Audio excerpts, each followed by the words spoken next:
Hello, Glasgow, are we well? Thank you for trusting this face in a basement. Good job. It's not that bad. It's my Movember thing. It's not. It looks okay, doesn't it? You know, ladies have been giving me a bit of heat for it. You know, mostly pepper spray. It's my Movember thing. I know it's December now, right? But I did this last year. I did the November and I kept it going to December. My family came round for Christmas time. You know, I hadn't seen them in like a year. And I opened the door to them and they were like, "You look like a creep." So, you know, that was Christmas time with my family last year. They were calling it a pedo-tash. That was nice. Pedo-tash for my family at Christmas time. And then I'm denying that. You know, I'm not a pedo. And it's awkward because then I'm opening up some of the presents that they got me. And you know what Christmas is like? Like, the presents are all the same. By the third one, I had to be like, "Guys, I get it, another grooming kit, all right? Funny joke." So, it's nice to be back at the stand, man. I took 5 months off of comedy there. I just had a little baby. Yes, thank you. Cream pie, the missus. There's an image for you.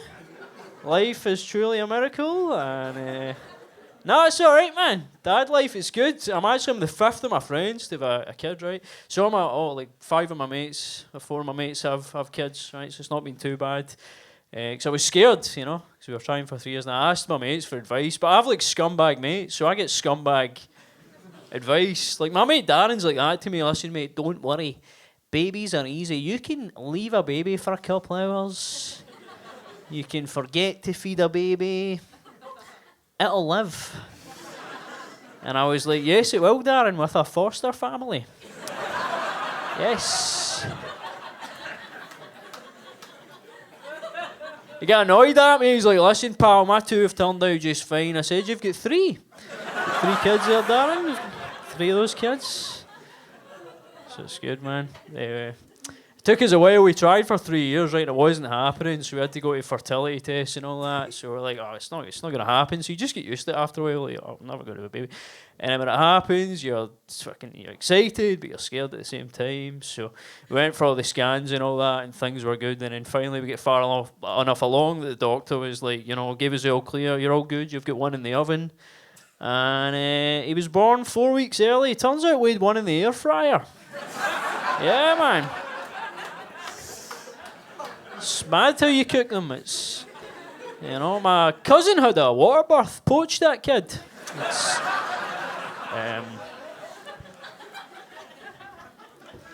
so it was a pretty routine birth as well. It was a cesarean section, a C-section, which is pretty normal now. I wrote a really good joke about C-sections, but I've cut it out because I was worried about delivery.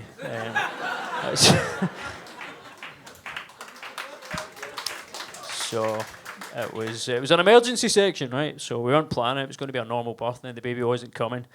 And the surgeon came in, and he's like, everyone was like worried, and they're like, "Right, it's not happening." So they explained to my wife, they're like, "Right, it's going to be an emergency section now," right? She was quite calm, and I wasn't expecting this. I thought she'd be freaking out. And then the surgeon explained everything that's got to be done, and then he's like that to us, "Right, we'll get you into theatre," and she burst out crying because it's off Broadway and she's a snob. That's. So anyway, he's born and it's good. I'm my dad now and it's cool. I haven't slept in about 3 months, so that fucking sucks, man. Any parents in? Give me a cheer. Yeah, 2. Fuck's sake, man.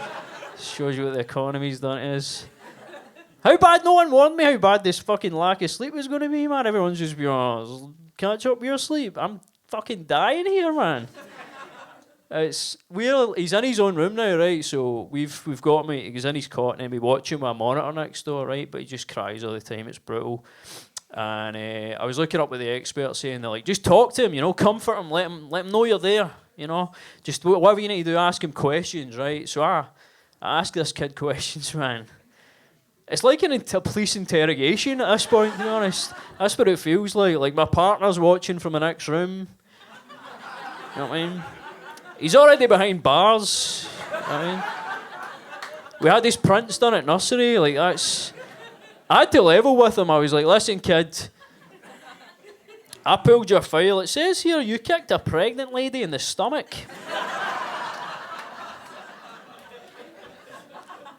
Spent 9 months inside.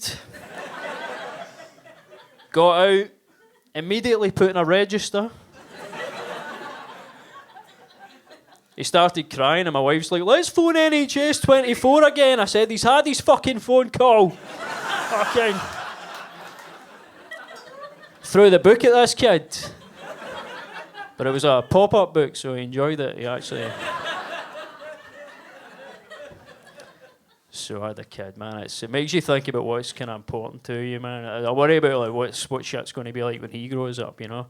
Life sucks now for young people. You can't even worship celebrities anymore because they kill people on movie sets. I mean, that was my gig growing up. I loved actors. And see, the Alec Baldwin thing is, right? Do you know the funny thing about that whole situation is, like, after he shot that person, like, he had to go back and do reshoots. Like, not to finish what he started.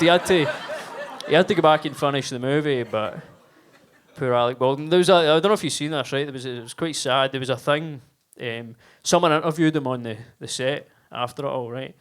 And they were like, Alec, do you think like the incident has affected the integrity of the movie? And he was standing there in a big, like, beautiful saloon with a tumbleweed rolling by, you know, dressed in like full cowboy regalia, holding a super soaker. He's like, absolutely not. No. Celebrities are letting us down now, man. Kevin Spacey was one as well. He kind of fucked it, the spaceman. You know? Do you know what's fucked about the Kevin Spacey thing is, like, he was acquitted or found not guilty or whatever it was, right? But he's kind of ruined his movies because, like, my son won't know what it's like now to watch The Usual Suspects for the first time and not know who to suspect. Like... The opening credits are going to ruin that for him. So I've been thinking about what's kind of important to me and stuff like that, you know. And I decided that I wanted to work less, like when he's a baby, and I want to spend more time with him. So I went part-time with my job. Like, I'm in 40 hours, but I'm half-arsing it this time. I work for one of the big energy companies. Give me a cheer for the big energy companies. Hell yeah. I'm just stealing a wage, man. I don't like them either. Our senior leadership are amazing, though. Like, I need to admit, I don't like them, but like, they seen the energy crisis coming a few years ago, and they got together in a big board meeting, and they were like, "We need to do something here, guys. You know, we need to get our resources from alternative means." And it was cool what they did. What they started doing is they started sucking the energy out of me. Yeah, it's very efficient. Yeah. People ask me, like, James, you know your stuff, you know about all that. We're trying to watch the pennies. How do you save on energy? And I'm like, I phone in sick. Like, yeah, you turn your thermostat down? I'm like, I turn down overtime. That's how. So if anyone needs advice on how to waste a company's time, or how to destroy a company within its waste their time, that's my advice for them. Waste your time. I waste my company's time, man. I've genuinely considered taking up smoking for the smoke breaks. Do you know what I mean? I'll get cancer for this. I looked into this, right? I don't think our company have a policy on like what or how long you can smoke. I can't find this in writing anywhere, so I'll call their bluff on this. Like, I'll go out to that smoking shelter for a 12-hour shift. my wee bit of foil. My manager comes out at the end of the day, he's like, James, what the hell have you been doing out here? And I'm like, listen, Alan, you can't rush a brisket. Right?